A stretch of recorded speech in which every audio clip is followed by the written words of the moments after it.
ایک لمحہ، بس ایک لمحہ، ایک ایسی روشنی جو سورج سے بھی زیادہ تیز ہو اور پھر سب کچھ بدل جاتا ہے۔ یہ ہے نیوکلیئر جنگ کا آغاز۔ مگر اصل سوال یہ نہیں کہ دھماکے کے وقت کیا ہوتا ہے، اصل سوال یہ ہے کہ اس کے بعد کیا ہوتا ہے۔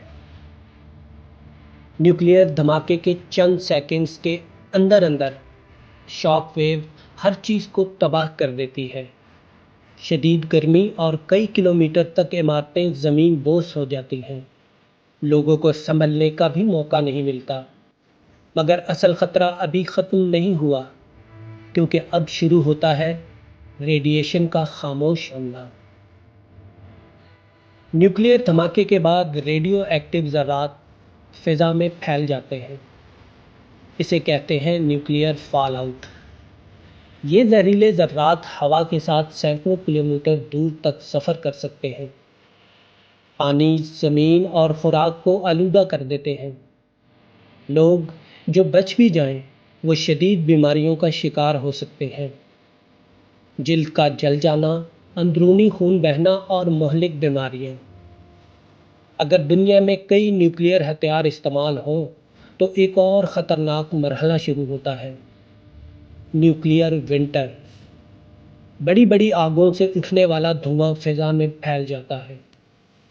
یہ دھواں سورج کی روشنی کو زمین تک پہنچنے سے روک دیتا ہے۔ نتیجہ، زمین کا درجہ حرارت تیزی سے کم ہو جاتا ہے، مہینوں حتیٰ کہ سالوں تک۔ جب سورج کی روشنی کم ہو جائے تو فصلیں اگنا بند ہو جاتی ہیں، دنیا بھر میں کھانے کی شدید کمی پیدا ہو جاتی ہے۔ سائنسدانوں کے مطابق ایک بڑی نیوکلیئر جنگ کے بعد اربوں لوگ بھوک کا شکار ہو سکتے ہیں، خوراک کی سپلائی ختم ہو جاتی ہے، ملکوں کے درمیان تجارت رک جاتی ہے اور انسانی تہذیب اپنے سب سے بڑے بحران میں داخل ہو جاتی ہے۔ جب حکومتیں اور نظام کام کرنا بند کر دیں تو معاشرہ بھی ٹوٹنے لگتا ہے۔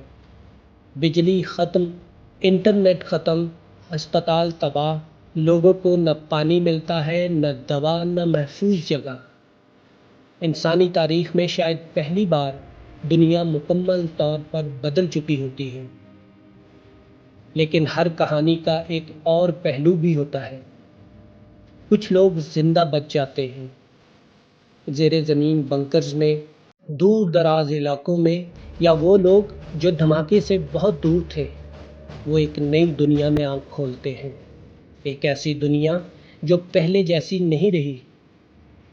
نیوکلیئر جنگ صرف ایک جنگ نہیں، یہ پوری انسانیت کے مستقبل کا سوال ہے۔